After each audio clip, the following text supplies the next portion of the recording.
Bienvenue, vous nous écoutez sur le www.radioalfayda.net. Alfayda, c'est la référence. mbokk yi ñoo ngi leen di nuyu yéen ñi safoo di ànd ak Alfayda FM kaddu gi di bàyyi ko ci immeuble Cheikh Imam Assane Cissé fii ci dëkk bu sell bii di Medina Baye dal leen ak jàmm ma jukki leen li gën a fës ci boppu xibaar yi. seen sàkkuteef nag mooy nguur gi jàppale leen waaye tamit nag ñoo am ay député yoo xam ne bu ñu teewee ca penc ma nag daañu taxaw ci xeex sàccub jur gi muy bëgg-bëgg nag kuréel gi nga xamante ne bii nag moo takkee ñuy xeex wàllum sàccub jur gi ci Sénégal ñuy xamle sax nag ne jamono ji réewum Sénégal daal sàccub jur gi foo ko nattu rek weesu na ko mu ngay gën di bëri saa yu ñu xëyee suba te doon na loo xamante ne bi saafara war na caa am ndax baaxut ci ñi nga xam ne ñoom ñooy yarkatu jur yi daañ ca dikk ak Cheikh Tidiane Diagne. mairie bu Kaolack nag amal ndaje di ca waxtaanee nag lu jëm ci orientation budgétaire bi nga xamante ne bi teg nañ ko ci ab projet boo xam ne ñu ngi ko bëgg nag teg ci diwaan bu Kaolack nag ngir lu koy gën a mën a suqaliku fii nag ci atub 2025 mu nekk mbir moo xamante ne bi teg nañ ko ngir suqali diwaan bu Kaolack daañ ca dikk ci biir xibaar yi. juróom-ñetti fukk ak benn doomi aadama la ñu teg loxo ca diwaan bu Ndar Géej gannaaw nag ak jàmmaarloo boo xamante ne bi amoon na ci diggante ndawu Pastef yi ak ñi nga xamante ne bi ñoo faytee ca takku wàllu Sénégal muy ay dóorante ki toogu ak itam nag sànnante xeer ba am na sax ñoo xam ne jëlee nañ ci ay gaañu-gaañu yu métti gouverneur bu Ndar nag moo génn di xamle ñi nga xamante ne bi ñoom la ñu teg loxo daañ ca dikk ci biir xibaar yi. campagne yaa ngay wëy nag ci diwaan bu Kaolack ku nekk nag ak na nga xam ne noonu nga xamee ne daal noonu nga bëgg a daggaane baatu askan wi ñi nga xam ne ñoo faytee ci Pastef nag ci buntu mouvement doomu daara ñoom nag ñu nga doon amal bés boo xam ne dañ doon maye deret ak i garab ci ñi nga xamante ne ñoo di askan bi waaye ca beneen wet wa ki nga xamante ne bii moo di parti FDR nag ki ko jiite ci diwaan bu Kaolack di docteur Macoumba Diouf nag moom la muy daal di dagaanee baatu askan wi daal mooy bu ñu ko joxee baat ca penc ma daal moom dina fexe ba teg loi boo xamante ne bii daal ci assemblée nationale muy loi boo xam ne une commune 1 milliard daal la fay daal di teg daañu ca dikk ci biir xibaar yi buñ ca noppee daañu ca toftal xibaaru biti réew Alim Badara Diop tàggat yaram ak Serigne Moussa Kandar keppale ko li ci yéene kaay yaak Seydina Omar Cissé mbokk yi le bokk ci li fi nar a ruusee ci ay xibaar ngeen taaxir lu tuuti ma dugg ak yéen ci yaatal weeg faram fàccee bi gannaaw bàkk bi lay doon. xibaar yi ak Mariama Ba. bàkk ba jib naa ba noppi Alfayda FM kaddu gi di bàyyi ko ci dëkk bu sell bii di Medina Baye juróom-ñeent fukk yu toftal la benn ngeen koy teewloo ci diwaan bu Kaolack nangaan Sénégal ak li ko wër tey nag di àllarba fukki fan ak ñett ci weerum novembre atum 2024 jàppal ko du sekk kenn me la ñu seen ci machine bi na ma ko junjee woon ca bopp ba noonu lay duggee ci yaatal wi di faram fàcce bi kuréel gi takkee nag ñi nga xamante ne ñoom ñooy xeex wàllum sàccub jur gi ci Sénégal di xamle nag ne wàllum sàccub jur gi nag jamono ji dafa gën a bëri ci biir réew mi ba tax na it tamit nag la ñuy sàkku daal mooy nguur gi àddu ci waaye tamit nag ñi nga xamante ne bi jamono ji ñoo samp seenu nënd bëgga di tamit nag dem ca pénc ma bu ñu fa demee nañ leen dimbale di ko daal di xeex mu di wàllum sàccum jur góogule tax nañu yëkkati ci ay kàddu ak Cheikh Tidiane Diagne. sàccum jur gi dafa gën a takarnaase fi nga xamante ne moom moo di ci diwaan bu Sénégal li ñu mel di seetlu boo xamante ne kuréel gi takkee ñi nga xamante ne ñoo yëngatu ci fànn bi ci biir réew mi ñoom ñoo ko daal di amal di xamle ne jamono ji nag li ñuy sàkku moom mooy loi bi nga xamante ne voté woon nañu ko ci assemblée nationale ngir xeex lépp loo xamante ne dafa jëm ci wàll ka sàccum jur ñu daal di koy appliqué lii nag la ñu séentu ci ñi nga xamante ne ñoom ñooy dagaan baatu askan wi ngir dem ca pencum ndaw réew ma El Hadji Aboubacar Biteye mooy président national association de lutte contre les vols de bétail. nañ fexe loi bi nga xamante ne moom lañ wote woon depuis 2014 ba léegi appliqué wuñ ko 2017 def nañ ko réformaat wax nañ ko fu ne buñ ko appliqué woon sàcc yu ndaw yi dinañ bàyyi yi mag yi nag combat lay do mooy assance boobu su amee kii rey de dañ xam kan la li muy rey dañ xam lan la fi muy rey dañ xam fan la waaye maanaam rey bi ñuy rey ci ruq-ruqaat yi mooy clandestin yi nga xamante ni yàpp bi ci boppam lekk ko rek risque la parce que li ngay lekk xamuloo lan la loolu yëpp dafa indi santé publique ci réew mi kon maa ngi alerte toujours état di alerte population bi. muy yokk ci ay kàddoom moom El Hadji Aboubacar Biteye ni li nga xamante ne nag moom moo di wàll ka dem beek dikk bi ci biir région yi ñeel ñi nga xamante ne ñooy jëfandikoo jur gi war nañ koo xoolaat. jaxasoo bi nga xam ñu ngi koy jaxasoo mooy lan mooy ñi déparé ci yeneen région da ñëw fii ak ñi déparé fii di dem feneen loolu fokk ñu réglementé ko lu tax bi def naa lettre président yónnee naa lettre premier ministre yónnee naa ministre de l'intérieur jox naa ministre de l'élevage. sàccum jur jamono ji nag doon loo xamante ne indil na ay jafe-jafe ñi nga xamante ne ñoom ñoo di càmm yi bu ñu sukkandekoo ci njiitu association bi leen takkee di xamle ne Ousmane Sonko Elimani jëwriñ yi dalaloon na leen ngir ñu àddu jëmale ci fànn gu ni mel waaye lu bare bari la ñuy xaar ci nguur gi. gëm nañu réew mi ne lii bokk na ci li koy développé lii may àll bi jàmm ndax kawaru baykat alali baykat kawar lay doo alali baykat kawar lay doon maanaam kawar mooy nekk alali baykat loolu liñ ci jublu mooy nga xam ne kii bay amul banque këram amul banque dëkkam li mu am rek mooy bëyam xaram fasam mbaamam jëlimam nagam ganaaram. sàccum jur wéy di indi ay jafe-jafe fi nga xamante ne moom moo di ci réewum Sénégal loi yi nga xamante ne nag voté woon nañu ko fa ca assemblée nationale ngir képp koo xamante ne jàpp nañu la ci fànn gi ñu mel ñu daan la ay ati kaso yooyu tëdd ñi nga xamante ne nag ñoom ñoo di éleveurs yi moom dañoo jàpp ne application bi amagul la. mairie bu Kaolack nag amaloon na ndaje di ca waxtaanee nag orientation budgétaire muy projet bi nga xam ne teg nañ ko ci commune bu Kaolack ci atub ñaar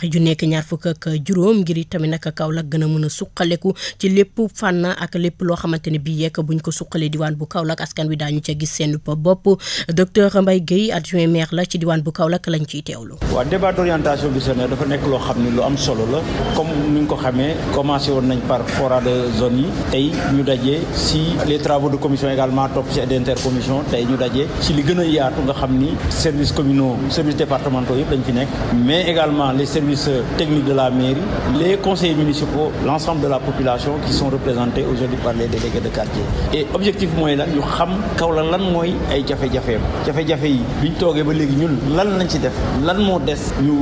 définir ko en termes de programme et loolu day war a fës sunu li nga xam ne moom la ñuy wax le plan annuel d'investissement 2025 mais également le plan triennal d'investissement muy PTI 2025-2028 waaye analyse bi ñu war a def mooy comme li ma la waxee rek dañuy d'abord répertorier les problèmes mais benn bu nekk dinañ seet lan mooy jafe-jafe ba si problème yooyu nga xam ni identifié nañ yan ñoo si gën a tar yi si gën a tar moom la ñuy jël en 2025 yi si des ñu dàq ko année yi stop ba chaque année noonu lay demee loolu mooy indi PAI plan triennal d'investissement. def ngeen tam présentation projet commune Kaolack. horizon 2025. waaye muy lu am solo parce que en fait monsieur le maire dafa am benn vision boo xam ni dafa jël en compte l'ensemble de la région naturelle du Sine Saloum loolu nag dañ ciy am mbégte parce que bu ñu xoolee ni tey vision politique bi nga xam ni moom la le nouveau régime teg mooy le développement à partir de pôle et pôle boobu ñu teg tey dafay nekk loo xam ni day méngoo li nga xam ni moom la teg donc loolu li ñu def le plan stratégique day nekk contribution bu am solo si li nga xam ni mooy le projet de Bassirou Diomaye Faye et dañu am mbégte sax ki nga xam ni moom moo def le projet moom moo bind le plan stratégique de Kaolack donc xam na à peu près le pôle centre jafe-jafe yàlla na xam et je pense que ce sera une très belle contribution. réewum Sénégal nag nekk ci campagne élection tànneefu député muy nag élection yoo xamante ne bii sax nag léegi tey ñu yegg ca waaye nag campagne yi ànd ak ay violation yoo xam ne foo ko nattu rek weesu na ko mu mel ni nag Sénégal dañoo daal di fàtte ni nga xamante ne bii noonu nañ daan campagne bu njëkk ba muy nag ci wàllub kafoore ak na waxante ay kaddu yoo xam ne kaddu yu rafet lay doon waaye jamono ji ñu gis ne kaddu fa mu ñagasee foofu la ñu koy tibbee taxaw seetlu bi ci nit Sénégal di campagne ak Soxna Ngoné Ndiaye. ndax arène politique bi dafa bëgg a soppaliku arène lamb ji ni ay mbër yu ne ci combat te li koy misaal nag mooy doorante ba gaaj gi ñu nemmeeku ci jamonoy campagne électorale bi ñu nekk nii. bu ñu nee violence ñu xalaat jaxasoo gu jur dooxante ba gaañ te moo ni day violence boobee laata muy àgg ci ay jëf mi ngi dooree ci ay kàddu di wundu xaxarante gi ñu nemmeeku ci langu politique bi dagaan baatu askan wi ci diggante wax ak dëglu laaj ba ca sampe mooy ana lu ca fitna di wut ndax débat di dee waxtaan ci xel mu sell moo amatul waaw wala déet li na bëtuwul mooy ne waay politique yi ñooy xeexoo ca seen ak biir te moo ne day ko ca tàllal micro mu ne nag li mu ne réew mi mooy ak defaroom ak lu koy ñoŋal campagne électorale doon lu yàgg am campagne électorale ak phénomène yu bees yiñ ci nemmeeku waral tey ji ay kàddu yu baree bari jóg di ŋàññi doxalin boobee te al fitnatu naa'imatun la'ana Allahu man ayqazaha kon nañ moytu fitna wala tanaaza'u fa tafshalu wa tazhaba riihukum bu ngeen xëccoo wala ngeen indi fitna da ngeen di gaañante te bu ngeen gaañante yéen ñëpp a koy mujj rëccu Sénégal ay jombu leen waaye jàmm yi dañ koy suuxat kon nañu ànd suuxat jàmm dox ci jàmm wax ci jàmm ne jot na kon ñu delloo si waat anam ga ñu daan campagne ci fair play tooñante ak wax ju neex Idrissa Seck fi mu dugg yéena ko fa mën a génne leen ko ngir yàlla Tata Mimi doo campagne bàyyi ba beneen loolu na firnde te gisuma lu ko mën a sauver on accélère ak Mimi ngi ñëw ak dara mënu koo sauver beneen élection rek ca noonee ñu ko daan defee te tigga du toj ca lañ daan sukkandiku ba jàllale seen ak bataaxal ngir dagaan ca baatu askan wi waaye ak lu mënti xew moom seen tuweer jarul buuxante ndax benn mbir dong moo mën a àtte ñay dem ci assemblée nationale ak ñu dul doon député te lu ni mel rombul kon baatu askan wi muy seenu carte. ci violation yooyu lee sax nag ñu nemmeeku ci campagne yi nag moo yóbbee lu toll ci juróom-ñetti fukki ndaw ak benn ñoo xamante ne bii teg nañ leen loxo ca diwaan bu Ndar Géej mu di jàmmaarloo bi nga xam ne doxoon na ci diggante ndawu Pastef yi ak ñi nga xam ne ñoom ñoo yor kaaraange takk wàllu Sénégal ki nga xam ne nag moo di gouverneur bu Ndar Géej da moo xam le jàpp ndongo yooyu lee Bara Diop lañ cay teewlu. gannaaw jàmmaarloo gu tar gi am ci diwaanu Ndar Géej ba tax lim ko takku daal di ci am ay gaañu ay jaaseeki ay paaka wala seen bopp ay loxo yu dagg boole kooku ay tànk yu ñu jamate loolu lii am ci diwaanu Ndar Géej gornoor bu diwaanu Ndar Géej daal di génn xamle ne lu toll ci 81 personnes daal di nañ leen di teg loxo ci jaar gi nga xamante ni waa sàmm sa kàddu bu Barthélémy Dias jaaroon nañu ko ci diwaanu Ndar Géej ak ñi nga xamante ni ñoom ñooy waa Pastef seen jàmmarloo googule indi jafe-jafe yi ci diwaanu Ndar Géej moom gornoor bi Alhassane Sall daal di xamle ne autorité yi daal di nañu def seen kéem kàttan teg loxo lu toll ci juróom-ñett fukk ak benn ñoo xam ne njort nañu ne impliqué nañu ci trouble à l'ordre public ci diwaanu Ndar Géej ci ay armes blanches yi nga xamante ni ñu doon nañu ko jëfandiku ba jamate ñenn ci askanu ko diwaan bi ñu daal di ubbi benn enquête jàllale ko ci waa police enquête boobule daal dinay teg loxo lim gu takku seen namutef rek moo ñu delloowaat dal gi jàmm gi ci réew mi ñu identifier ñi nga xamante ni ñoo sooke yooyu la fitna ci loolu parti bi di Pastef ñi paree file ci diwaanu Ndar Géej daal dinañuy déposer plainte contre ki la di Barthélémy Dias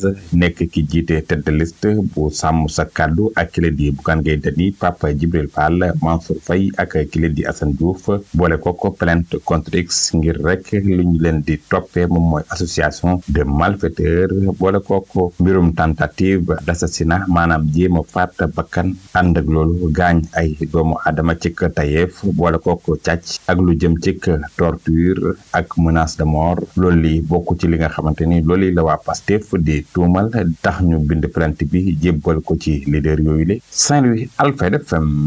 Bara Diop.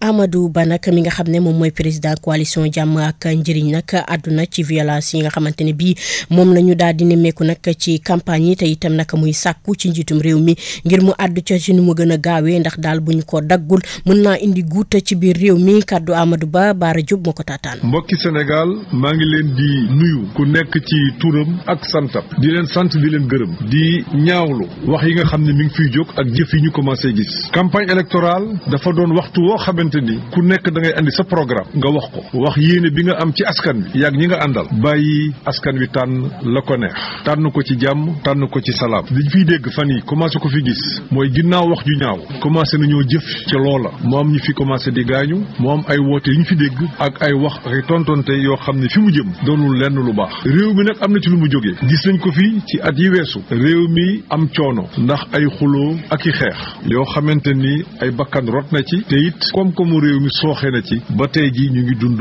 loolu kon may ñaan ñii nga xam ne ay acteurs lañu ñoom ñëpp ku ci nekk li ci sa wareef nga def ko ku ñuy jiital mooy président de la république ndax moom moo war a garantir sécurité askan wi moom moo war a fexe ba réew mi dox kon ñu ngi koy ñaan mu jël ay matuwaayam pour que lépp tegu ci yoon ak ci jàmm ak salaam nam ko waxe woon fan yi weesu waaye lay dimbali liggéeyam di ko yombal mooy ñun ñi nga xam ne ñoo nekk ci langue politique bi na ku nekk yem fi nga war a yem ku nekk def li nga war a def ku nekk wax li nga war a wax ci jàmm ak Sénégal ndax dañoo bokk ndey bokk baay dañoo war a ut jàmm ci campagne bi waaye surtout ut jàmm après élection bi ba nga xam ni li Sénégalais di tànn doon lu leer nañ buñ ko tànnee ba pare ñu jàppante réew mi dox ndax bu dul loolu it askan wi rek mooy gën a loru te loolu baaxul ci kenn baaxul ci pouvoir baaxul ci opposition ndax loo xam ne réew mi yëpp lay yàqal baaxul ci kenn. ilimaanu jëwriñ yi nag di Ousmane Sonko demoon nag ca diwaan bu Touba ngir nag jaale ji njabootu Modou Tall mi nga xamante ne bii moo ñàkkoon bakkanam ci accident caravane bu Pastef foofu la ca diwaan ba waaye tamit nag mu dem ca bërëbu fajokaay yi nga xamante ne bii foofu la ñu amoon gaañu ca accident boobule foofu lañ leen daal di tëral demub ilimaanu jëwriñ yi ca dëkk bu sell ba di Touba ak Mamadou Moustapha Mbaye. donte coow laa ngi ñuy wéy di cooboy diggante caravane yi ñeel coalition yi nga xam ne ñoom ñooy wër Sénégal ngir waxtaan ak askan wi jëm ci élection législative yi moom Ousmane Sonko tête de liste coalition Pastef waaye di premier ministre teewu ko ñëw ci dëkk bu sell bi du Touba ñëwoon fi kon jaare si njabootu Modou Tall di gune googu nga xam ne dafa bokkoon ci caravane Pastef bi doon dem Daaru Nayim te bi ñu dem ci yoon wi accident ci moom mu ñàkkoon ci bakkanam Ousmane Sonko ñëw dajeeg njabootu Modou Tall jaare leen waaye masawu leen loolee bu mu ko defee ci la daal di jël tawateem ànd ak ñi nga xam ne ñooy délégation bokk ci ñooñee Cheikh Thioro Mbacké Chérif Diop ak Serigne Mbacké Faye dem fi nga xam ne moo hôpital Cheikh Ahmadoul Khadim foofee ñamu doon seeti weesuwul ñi nga xam ne dañoo bokkoon ci boobu accident te boobaak léegi ñu bàyyi leen ñu tëdd foofee di leen faj mu toll ci fukk ak juróom-benn lanu woon waaye mel ni kon ñaar ñooñee jamono ji daal ba léegi ñoo génnagul ci l'hôpital boobee la ko waral weesuwul ne kon seeni gaañu-gaañu ñoo jéggi woon dayoo Ousmane Sonko masawu leen ñaanal leen ñuy wax ne laata muy dellu Ndakaaru foofee nga xam ne ñu ngi ko fa doon xaar moom Ousmane Sonko dem na siyaare ji Serigne Cheikh Saliou Mbacké moom mi nga xam ne moom mooy sëriñam ci dëkk bu sell bi du Touba Mamadou Moustapha Mbaye Touba Alfayda FM. yéen a ngi déglu xibaar yi ci Alfayda FM 90.1. dugg nañ ci ñaareelu xaaju xibaar yi ñu koy teewloo fépp ci diwaan bu Sine Saloum Bawol ba jàpp Waalo ñu dugg ci langu ko politique geek campagne yi mouvement doomu daara Pastef nag amaloon bésub mayeb deret ak itamit nag def test ci lu jëm nag ci jàngoro ak diabète waaye maye itam nag ay garab ci askan wi mu bokk nag ci seenub campagne ngir ñu jàppale wala ci askan wi Baye Mbaye Niass Alkaolaki mi nga xamante ne bii nag moom mooy coordonnateur mouvement doomu daara Pastef la ñu ciy teewlu ci micro Alim Badara Diop. journée tey bi nag dañ ko jagleel campagne bi naam dañ ko jagleel tamit politique waaye politique autrement la ndax suñu parti bi di parti Pastef dafa am lu muy oote mooy politique autrement maanaam nañu def politique mais ci beneen façon ci beneen waxin ci beneen doxalin moo tax en pleine campagne ñu ne luñ nekk ci campagne di dagaan baatu askan bi pour bëgg a yóbbu suñu honorable yi assemblée nationale ak suñu tëdd liste président Ousmane Sonko du tere tamit ñu fàttaliku li nga xam ne moom la parti bi yàgg a digle mooy def ay journée yoo xam ne li ko tax a jóg mooy comme niñ ko ooyee toujours le don de soi pour la patrie don de soi boobu nag moo tax ñu organiser tey journée bi nga xam ne journée médicale spéciale la dinañ ci def don de sang gis ngeen ko commencé nañ ko man mi sama jëm bopp maye naa sama deret patriote yi ñëw nañ maye honorable yi tamit dañuy ñëw maye buñ paree ci don de sang bi tamit dinañ def lu ñuy wax test diabétique maye ay garab docteur Penda Ndiaye mi ngi nii moom mooy def test bi waaye tamit garab yi grand monsieur di patriote moo ñu ci jàppale ñu koy wax docteur Aliou Diouf mi nga xam ne dafa ñëw ci parti bi ngir jàppale waa département bi ànd ceeg honorable Seyda Ami Mara mi nga xam ne moo waxtaan ak moom mu nekk kàngam mu nekk borom xam-xam nekk doomu Kaolack mu ñëw joindre parti bi ànd ak ñoom ci liggéey bi tey ba mu yëgee ne dañuy def journée don de sang bi moom moo ne dafay jël comme en tant que docteur moo ñu yónnee garab yi yëpp nekk ci table ji nii pour ñu mën koo jox jaamu yàlla yi kon journée bi tey journée bu am solo la ci ñun waaye tamit journée de histoire la boo xam ne dañ cee bëgg a wane ne lépp luñ nekk tamit ci jamono campagne électorale du ñu fàtte suñu wareef ci askan bi ndax deret yooyu ñu jël di ko may hôpital bi daf koy soxla waaye maar day taali man mii di ko may tey ëllëg mën naa koo soxla wala sama njaboot wala sama waajur wala keneen ak keneen ni ngi mel ni nga jël sa xaalis denc ko ci banque bi loolu nag buñ ko ootee sénégalais yi bëri dañ ci am ay xel ñaar waaye nañu xam ne amul jaamu yàlla bu gën a rëy jël deret maye. Ami Mara ji nag bokk ci liste nationale bu Pastef nag teewoon ca bésub maye deret bi nga xam ne Baye Mbaye Niass Alkaolaki moo ko taxawal ci buntu mouvement doomu daara Pastef Ami Mara yëkkati faay kaddu ci micro Alim Badara Diop. dama kontaan tey trop ñëw ci journée bi ndax fekk naa fi ay magi Pastef fekk naa fi jigéeni Pastef fekk naa fi JPS fekk fi ñëpp daara yi ak jigéen ñëpp ñu mobiliser wu ñëw pour maye deret parce que surtout ñun jigéen ñi nga xamante ne maye deret bi ñun la concerné parce que en général bu nit ñi di wasin dañuy perdre sang bu bëri te don de soi li sëriñ bi wax léegi rek dara gënu koo rëy maye deret parce que da ngay sauver une vie te ku dundul doo mën a tabax juma doo mën a tabax tali doo mën a tabax hôpital kon maye deret dafa am importance ci société bi ñu ko ciy sant di ko gërëm di seedeel le président de la République son excellence monsieur Bassirou Diomaye Faye avec son premier ministre et l'ensemble du gouvernement que Kaolack Baye Mbaye Niass Alkaolaki ñu ngi liggéey bu am solo ci Kaolack ci agriculture ci lépp loo xam ne ci social lépp mu ngi ciy taxaw ci dooleem nag ak ay moyens personnels am la koy defee loolu tam dañ dafa mérité ñu sant ko ci gërëm ko ci ba pare di yar nit ñi ci diine di leen wax ci yoon bi nga xamante ne moom lañ war a tegee ba nga jëriñ suñu réew ba projet bi nga xam ne dañ ci bokk di ci liggéey ci yar lañ ciy liggéey ci teggin lañ ciy liggéey parce que ñun bu ñu gis xool suñuy doxalin xam ne moom yaram bi muy yar yegsi na ci ñun ñi ko ciy sant di ko ci gërëm. waa violence bi xam nga le premier ministre tête de liste il en a déjà parlé c'est pas la peine de revenir parce que nit ñi ngi yor seen bët di xool gis lii xew te am nañ ci yaakaar ne balaa yàgg saafara dina ci am parce que benn jaboot benn nit bëggul violence ak parti bu mu munti doon muy pouvoir de même que opposition képp koo xam ne da nga jóg di def violence sa bopp nga koy def parce que on est au Sénégal amuñu ñaari Sénégal benn Sénégal lañ am te ñun ñëpp ay sénégalais lañ te ñun ñëpp ay mbokk lañ ñun ñëpp ñoo bokk kon nañ rafetal delloo ci xel yi delloo ci xol yi parce que nguur yàllaa koy joxe te ala kulli xaal lim bind sa jëbi bala ngaa dee di nga ko jot kon jarul yenn yi te yàlla moo ko wax moo ne wërsëg maa ko yor fal maa ko yor te ku ma neex laa koy jox.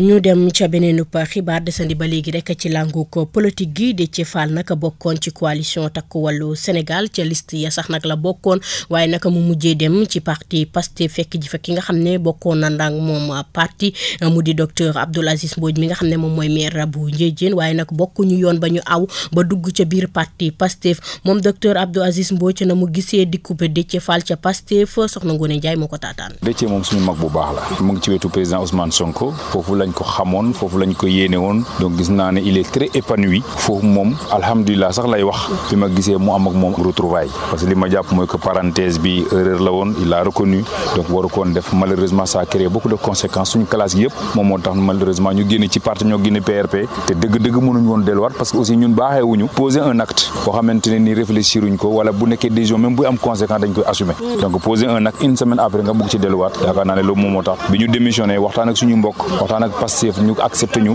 donc ñu dem Pastef bi mu delsee woo ñu te nag dëgg-dëgg mënuñ delluwaat lay xaw a jafe lool ñu demaat dajalewaat suñu mbokk di leen parce que Déthié am na ñu koy wax nag léegi dañu ne non sa waa ji jege na Sonko dina ko jox dara demal ak li nga ko jegee mais non lu ko Sonko jox yéene naa ko parce que sama mag bu baax la waaye li ma mënut ci sama conscience mooy demaat dajalewaat sama mbokk yi ne leen Déthié ñëw na fi ñu bëggoon mu ñëw donc nañ leen bàyyi fi ñu nekk ñu dem loolu daal man mënuma ko def may të donc xëy na loolu moo tax man sama politique xaw a jafe. Et pourtant monsieur le maire maa ngi lay tooñ léegi di la wax ne danga dem yàggul dara Déthié dem ndax da ngeen ko waxante woon maa ngi lay wax loolu léegi nii. non waxante wuñ ko parce que man li ma xam mooy que affaire bi mat na 6 mois 7 mois yii doog am te itam nag ñun ci parti bi lañ nekk dañ toog ci ñun déggante xam nañ détermination bi nga xam ne moom moo indi woon loolu du dara lu ñu waxante li ma jàpp mooy daal que am na ñun liñ bind mooy que lii ça nous gênait donc c'était pas cohérent heureusement il l'a reconnu après bàyyi coalition malgré même son investiture.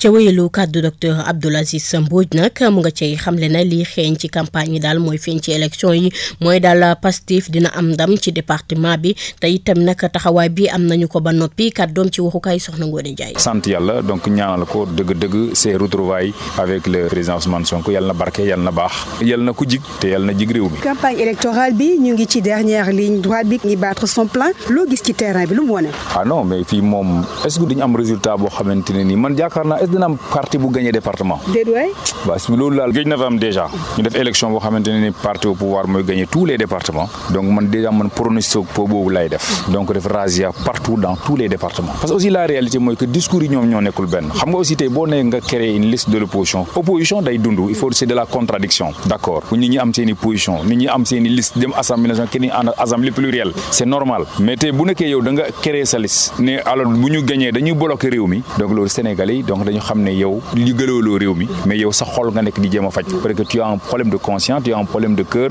parce que liste yi nga gis yëpp ñii ay immunité la ñu wut donc pour nga xamante ne daañ ut fu ñu laxu ñeneen ñi am ñoo xam ne jàpp nañ ne donc tout de suite le gouvernement là ne doit pas faire des résultats donc il faudra les barrer la route te loolu Sénégalais yi xamee nañ ko toutes les coalitions pour toutes les partis yi nga nekk en liste xanaa xëy na sax ñu bees yi mais ñi ancien parti politique ñu coalition boo nekk rek daanaka lañ ko njar mooy du PDS du APR ñëpp a tas donc Amadou Ba déjà Kaolack sax donc liste départementale am campagne etc.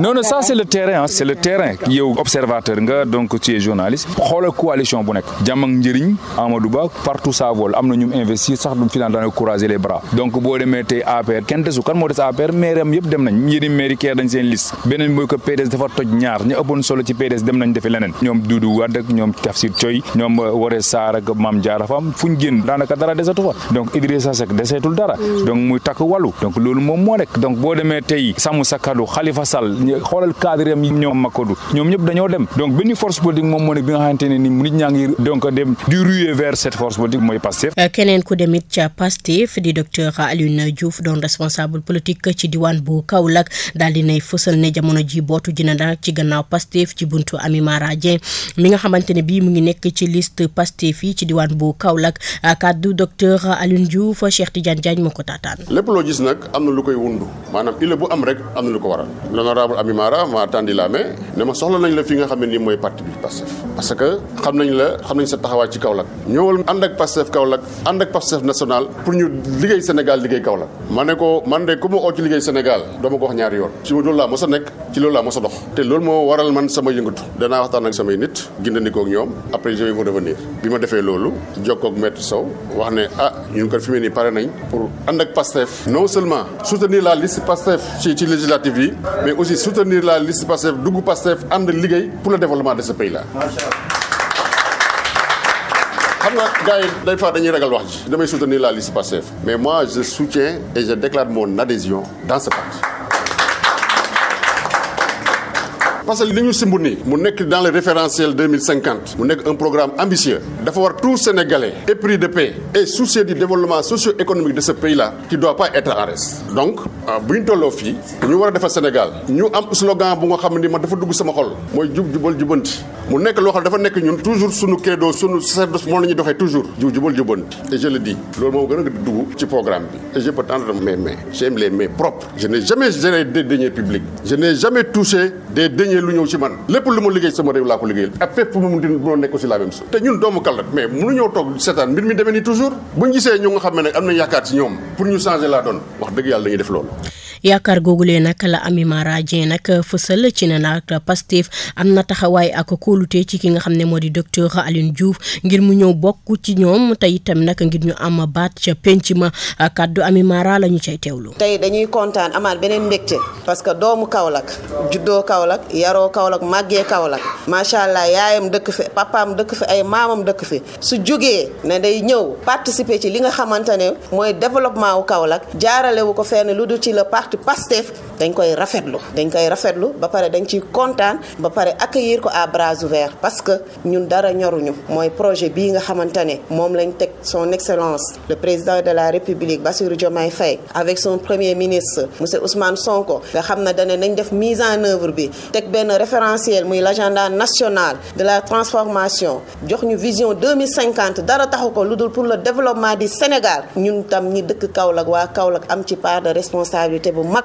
parce que boo jëlee ci développement wu Sénégal le pôle centre Kaolack la ko jox mu nekk un agro-industrie boo xamante ne dañ ko war a développer ndax Kaolack sonn na mais ci cadre boobu buñ gisee ku mel na docteur Badou comme ni mu ko waxee loxom set wecc kenn mënul taxaw fii dugg li ñuy wax xale yi dañuy vaar dem leen vaar ngeen xool du ngeen gis turam ci lu ñaaw du ngeen ko gis ci lu bon du ngeen ko gis ci lu mu wax lépp lu mu doon def politique de développement lay def mooy développement wu Kaolack jàppale jigéenu Kaolack gi jàppale jeunesse Kaolack gi mi ngi ci hôpitaux yi mi ngi ci daara yi kon tey su ñëwee ne loolu da koy verser ci Pastef ñëw jàppale ñu ñun dañ ciy kontaan di ko dalal macha allah bu baax di la wax mon frère dalal ak jàmm ndax dal nga sa dëkk dal nga sa kër te kenn ëppalewu la fi li ñuy wax Pastef le président l'avait dit ki jënd carte 2014 ak ki nga xam ne dafa jënd carte 2024 ils sont les mêmes pieds d'égalité mais nag macha allah bi nga amee humilité ne da ngay ñëw ànd ak ñi nga xam ne dañ fi nekkoon di sonn ba dara dul dara taxawal ba egsi fii accompagner leen pour ñu gën a dem ci kanam vraiment loolu nit ku humble ku humile moo ko mën ndax su la neexoon nga def ni nit ñiy def dem directement ci le président Ousmane Sonko parce que xam nga ko am ngeen ay relation mën nga fa jaar mais defoo ko da nga ne da ngay ñëw ci base bi nga dëkk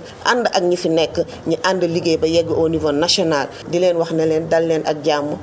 ñu dem ca beneen lang ak campagne Moussa Fall Aprodel nag dalaloon ki nga xamante ne bii moo di docteur Macoumba Diouf mi nga xamante ne bii moom moo nekk tête de liste département bu li nga xam ne moo di FDR ci nag dalal ga nga xam ne dalal na ko moom Moussa Fall nag mu yëkkati fa ay kaddu di xamal docteur Macoumba ne ko daal bootu nañ ci gannaawam te Aprodel yëpp ñu ngi ci gannaawam ngir mu am baat ca penc ma kaddu Moussa Fall ci micro Alfayda. ay cadre yoo xam ne lañ mënoon nañoo lambi parti yi nga xam ne ay millions ñoo fa nekk kay milliards mais dañu ne ñun Moussa Fall li nga conceptualisé ci développement local moo ñu intéressé moo tax ñu bëgg a ñëw ànd ak yow ci développement local approche bi moo ñu intéressé Macoumba dangaa yëngal dëkk bi nañu valoriser li ñu am bu ñu jéggi balaa ñoo jéggaan yi nañ téye li ñu am am li ñu am mooy nos ressources humaines. Un développement doit reposer sur des ressources humaines de qualité, sur des personnes d'éthique et de morale, sur des personnes yoo xam ne kenn mënul wax si ñoom dara lu ñaaw. campagne bi dañoo bëgg Kaolack waaye ubbi seen i bët nekk ñu ci ay parparlando. Nous sommes pas dans les dispositions des partis politiques. man waxuma coalition waxuma parti je parle d'individualité. nañ jël docteur Macoumba teg ko jël candidat yi teg. donc docteur maa ngi lay wax ni Aprodel mi ngi nii ñi ngi ànd ak yow ñi ngi lay jàppale ñi ngi lay taxawu na nga nekk ci kanam bul tiit bu ragal. docteur Macoumba Diouf mi nga xam ne nag moom mooy tête de liste département bu FDR mu di fédération du renouveau fii ci diwaan bu Kaolack nag ci campagne gi nga xamante ne bii mu ngi koy wéyal ak teewaay bi nga xam ne teewoon na ko te Moussa Fall daal di ko cay dalal mu jukki fa ay kaddu ci nag ne lu mu soxla mooy baat ngir daal mu mun a suqali diwaan bu Kaolack kaddu docteur Macoumba la ñu cay teewlu. man de xam naa ne daayira ak jànkatu xasaay buy dem ci meeting ci Aïda Nguer dong laa ko gisee ak fii il faut Aïda Nguer ak Moussa Fall wax ba seen secret kon Moussa ñu yéene mooy def la maire bu Kaolack yàlla mottali ko nuyu suñu investi yi Khady Ndiaye ca Gambul ak Ousmane Ndiaye ca Gandiaye di kontaan ci ñoom bu baax di gis aussi liggéey bi ñu def su ma ñëwee ci waxtaan mi su ñu ma falee sama indemnité 5 ans dama koy may askan wi ñii ñëw di laaj bon essence est-ce que tal nañu defar caniveau passoire bi taluñu ko parce que ci seen bopp la ñu nekk jërëjëf ne ay député chômeur mooy dëgg boo ne profession ñuy débrouiller naan opératrice économique nga xam ne mooy refuge bi yow am loo boutique sax cantine sax nga naan opératrice économique amuñu métier te ku am sa sànqal nag am sa kersa loolu moo xew ci masque yi jaar ci façon boobu ba nekk député ñu naan député pour la loolu moo ko indi ñu ne député askan wi lañ bëgg a toll ay centriste ñi opposé wu ak ñi ci bu ñuy defante ñun ñoo leen war a atte ci naka ci xam-xam kuñ dul déglu ku amul kaddu teewul kuñ faarewul comment dañ koy présenter nit ñi kooku mënul loolu la leer c'est la question de la relance ou du développement de l'agriculture au niveau du bassin agricole dégg ngeen ne waxuma bassin arachidier bassin agricole laa wax maanaam ñu di béy noor di béy nawet ay revenu mbéyum noor muy horticulture yemul sax am mbéyum nawet un hectare nga am ci 4 millions net ci pomme de terre ci mbéyum noor rek la am te mën nañ ko def fii wala nañ ko jaay wala nañ ko jaar pour def la promotion de l'eau productive l'eau agricole nit ñi mën a béy noor mën a béy nawet kon bu boobaa koom-koom dina bëri commerce bi dox artisanat bi dox dund gi wàññeeku alimentaire mbir yi dox waaye loolu boo ko deful doo relancer Sonacos ndax bu gerte amul Sonacos du relancer wu boo ko deful defar port bi amul njëriñ ndax bu liggéey kon bëri na ay projet yoo nga xam ne ci wàllu industrie tey mbir yi dox moo mën a tax ca wéyalu kàddu docteur Macoumba Diouf nag mu nga cay xamle koom-koom bi ëpp doole ci diwaan bu Kaolack te bu ñu ko bëggee suqali faw it tamit nag ñu jox ko baat ca penc ma ngir it tamit nag kaw ji gën cee mën a gis seen bopp ngir it mu mën a taxaw nag daal di woote luwaa ca penc ma luwaa boo xam ne dafay doon commune bu nekk benn milliard ak wéyalu kàddoom lañ cay teewlu. beneen bi mooy Kaolack département ñaari fànn la taxawee ville bi muy Kaolack commune ak kaw ville bi secteur secondaire ak secteur tertiaire maanaam commerce ak lu jëm ci wàllu industrie yooyu moo fi ëpp doole kaw bi mbéy moo fa ëpp doole mais kaw googu commune yi amuñu dara kon est-ce que waruñu def développement local waruñu ko def priorité bu boobaa moo tax ma bëgg a proposer bu boobaa au ministre en charge des collectivités territoriales mu gis ak ministre des finances ak premier ministre pour ñu voter loi wala texte bu mën a permettre ñu taxawal une commune 1 milliard ci transfert financier pour que commune yi ci kaw am na ñu tabaxee seen commune yi mën a am marché mën a am ay infrastructure taw ay infrastructure commerciale yoo xam ne daf leen di jural ay koppar yu ñu mën a liggéeyee seen commune mais amul benn revenu amul benn recette looy tabaxee sa commune waaye bu ñu defoon at bu nekk commune ci kaw ñu jox leen bu nekk 1 milliard ci transfert loolu lu mu tekki c'est 600 milliards ci budget wu 7000 milliards lu mu tekki c'est 8,5% du budget c'est rien te dina permettre le développement territorial et un développement territorial équitable kon boobu ngay def le développement du Sénégal par les territoires noonu ngay defee des territoires viables compétitifs et porteurs de développement durable kon loolu dama bëgg ñu bàyyi ci xel bu baax kon lii ak lu ni mel mbokk yi ñun moom lañ bëgg a tax ñu dem xeexi pour indil Kaolack assainissement mais état moo ko gën a mën a def état bi mais foo ko jëlee ca ministère ba bu la faalewul respecté wu la du la déglu nan lay régler problème boobu parce que assainissement bu Kaolack nag maire yi war na cee jéem waaye dem li ma gëm mooy état moo ko war a régler les députés yii di ñëw dafa war a nekk seen xeex pour que loolu dañ fi man kanaalu passeport bii ni mu mel daf maa naqari bi ma nekk tout le temps ba léegi nii la mel boo jëloon photo bi ma nekkee seen Ndoro jël photo bi ci waxtu bi nga dendale ko du am benn différence. xabaar yi bitim réew. xibaaru biti réew yi Aliou Badara Diop maa ngi lay dalal. jaajëfal lu baax a baax soxna Mariama xibaar yi bitim réew yi des koy doore ci réew bu Niger nag wax ci yenn membre yoo xamante ni bokk na ci groupe bi leen nag di groupe rebelle bi nekk foofu doon ay pro Bazoum ñoom ñeen nag ginnaaw bi nga xam jot nañu teg loxo nag jot nañu delloo li nga xam moo di ngàndaay yi nga xamante ni nag yoroon nañ ko ngir kat mën a jàmmarloo ak askan bi nga xam ñu nekk foofu ci réew bu Niger nag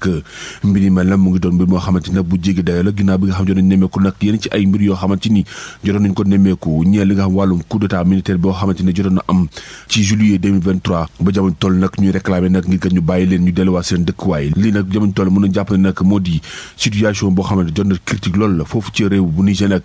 ginnaaw teg loxo boo xamante jotoon nañ ko teg loxo nag rebelle pro Bazoum yi nga xamante ni nag ñu ngi doon def yéen ci ay ñawteef nag rawatina li nga xam wàllum coup d'état boo xamante ni nag jotoon nañ ko amal ca juillet 2023 foofu ci réew bu Niger. xabaar yi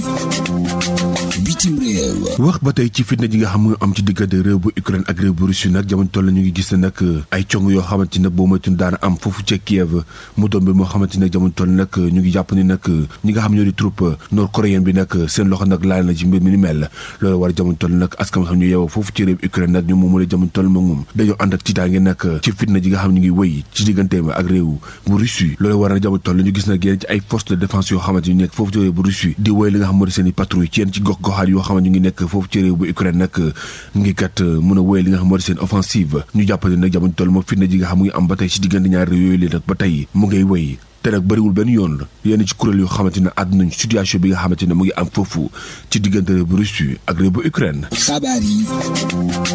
bitim réew. dem ci réew bu Allemagne wax ci li nga xam moo di élection législative yi nga xam war a tànn li nga xam moo di ndaw yi war a dem ca pencum ndaw réew ma date bi nag jot nañ ko fixé nag mu doon ñaar fukki fan ak ñett ci weeru février bi ñu war a dënmal ginnaaw ci jot nañ nemeeku nag parti social démocrate ak ñi nga xam ñoo di les conservateurs ñoom ñoo la jamono toll nag moom jug nañu nag ngir mën a dem ci li nga xam moo di élection législative yi nga xamante fas nañ ko amal nag foofu ci réew bu Allemagne nag ni ngeen di ñaar fukki fan ak ñett ci weeru février atum 2025 ñu jàpp ne jamono toll moom li nga xam moo di enjeu yi moom bëri na lool. xabaar yi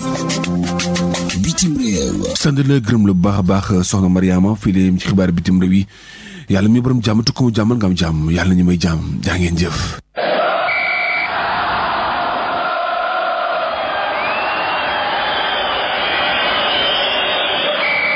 xabaaru tàggat yaram.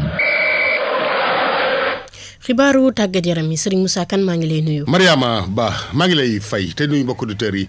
ñaanal leen jàmm di ko sàkku ci ñoom xibaaru tàggat yaram yi dañu koy doore ak équipe nationale nekk ci wàccaay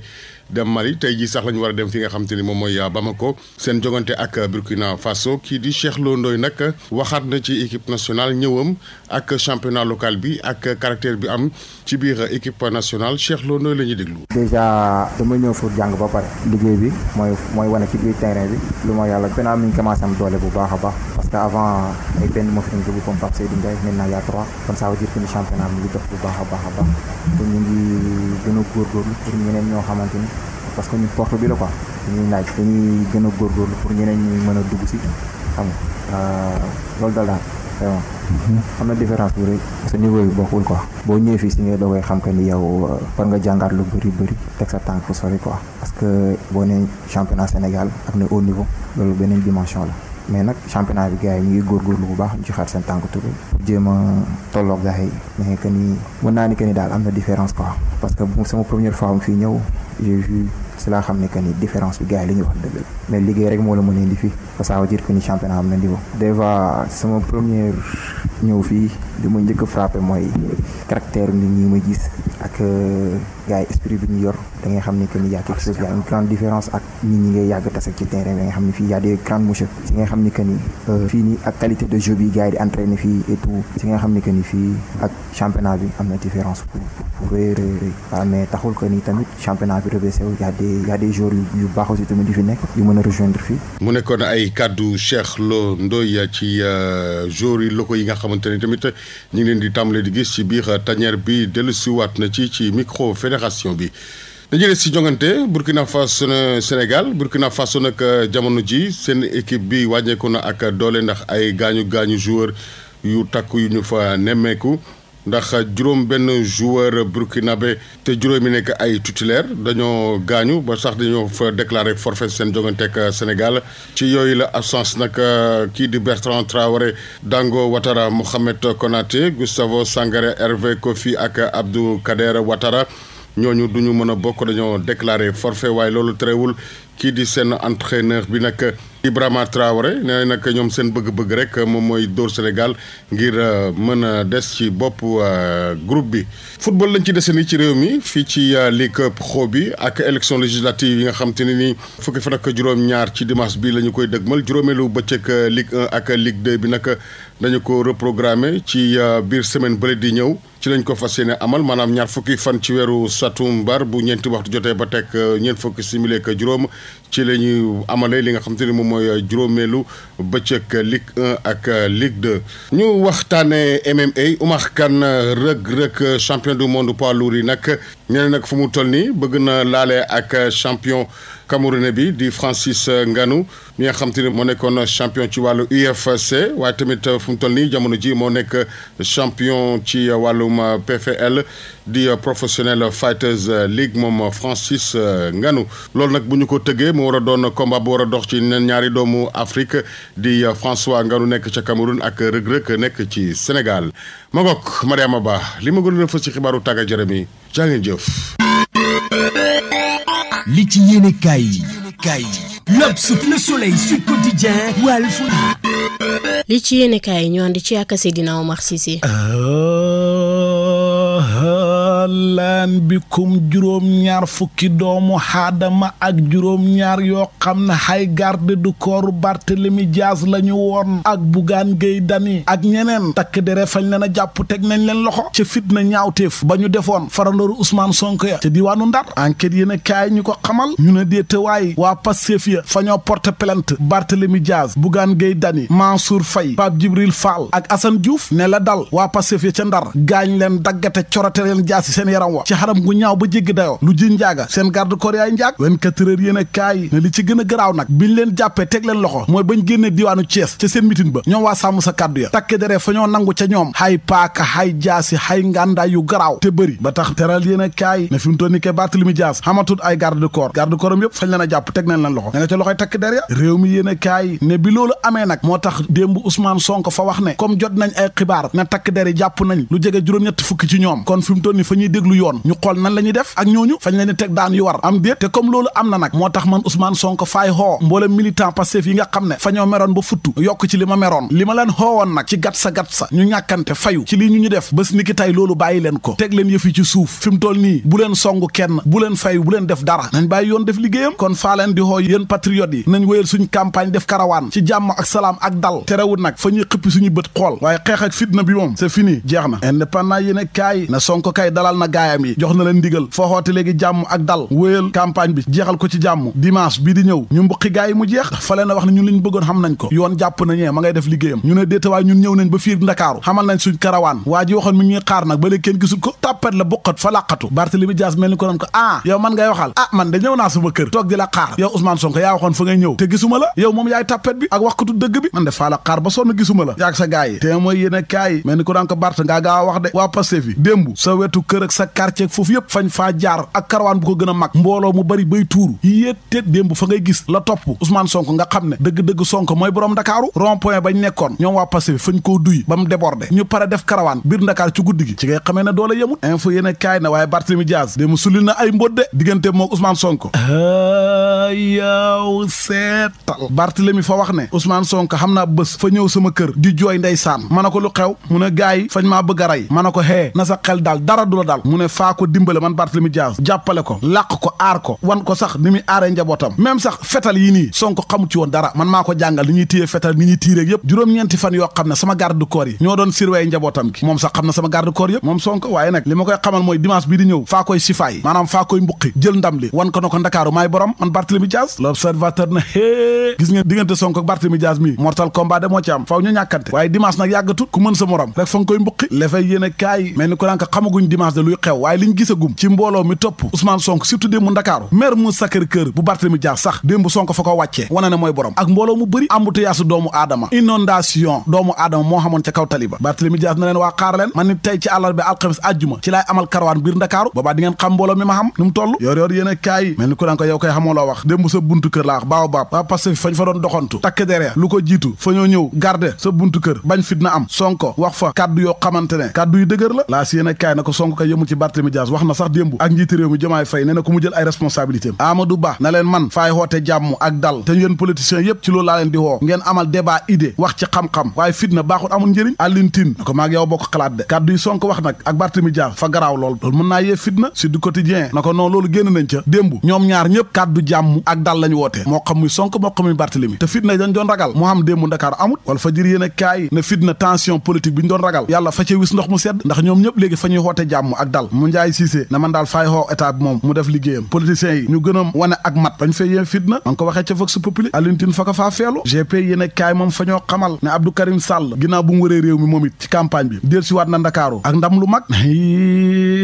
leer laneen lu leer ba yegg ca nañ ja mooy na rajo yeeg télé yeeg journaliste yi waxkat yeeg bindkat yi fa ñoo war a moytu di wax ay xibaar yoo xam ne mën naa yee fitna ci jamonoy campagne bi Le Soleil yéen a kaay ne média bi bàyyi leen xel li ngeen di wax ak li ngeen di bind la mu bind moom L'Éveil yéen a kaay mooy fa ñoo xamal ne mbootaay réewu Europe yi déggoo bi ñu xaatimoon ci wàllu napp gi ak réewum Sénégal dat ba fa jeex léegi nag tubaab yi ñoom nee neen duñ signéwaat ak Sénégal lu jëm ci wàllu napp ci suñ géej gi ay jën Dakar Times yéen a kaay ne batot tubaab ya kay ña ngay ñibbi nee neen dootuñ signé ak Sénégal wàllu napp gu bon nag ak règlement yi nga xam ne sàmmwuñ ko gi ni mel bokk na ci li tax ñu dem man ma dem ci L'Observateur fekk fa Nabou Leye mi nga xam ne fañ koo tuddoon ci faatu Aziz Dabala fecckat te ñu mujj ko bàyyi ndégandiko L'Observateur na ne hé Nabou Leye de boo moytuwut mën naa delluwaat ca kaso ga ndax bàyyi ndégandiko ba mu ñu ko jox fa yànqade maanaam ordonnance contrôle judiciaire ba gars yi mën nañ koo attaqué su ko defee fañ koy delloowaat de ndax ñu bëri fa ñoo ñaawlu lu tax ñu bàyyi ko te atte amagut suba teel yéen kaay moom it fa ñoo xamal na Tahirou Sarr àjjuma bii fay dem ca kanam takk der ya wàllug détournement këpp kees xalalu askan wi lañ koy toppee GP yéen kaay moom fa ñoo xamal ne Mamadou Moustapha Ba jëwriñ ji ñu dénkoon koppar réew mi ginnaaw bu mu génnee àdduna mbir yi bëri woon coow trop léegi nag fi mu toll ni leer na tey ci àllarba ji ci lañ koy jébbal boromam ca diiwaanu Nioro ci suba gi la ñuy yëkkati niiw ba ca Ndakaaru daal di koy andi Nioro jébbal ko boromam su ko defee mu mën a tëdd noppalu ñu ñaanal ko yàlla xaare ko aljana waaye lu jëm nag ci fañ koo rey wala rayuñu ko ginnaaw autopsie ba fi mu toll nii nag takk dere fa ñoo ubbi enquête ngir xam bu dee fañ koo rey kan moo ko rey ak lu tax mu rey ko mbokk yi li ñoo fi rusé woon ci ay xibaar Alfayda FM juróom-ñeent fukk yi toftal la benn xibaar yi ma feggoo woon ci code sec keneme ci machine bi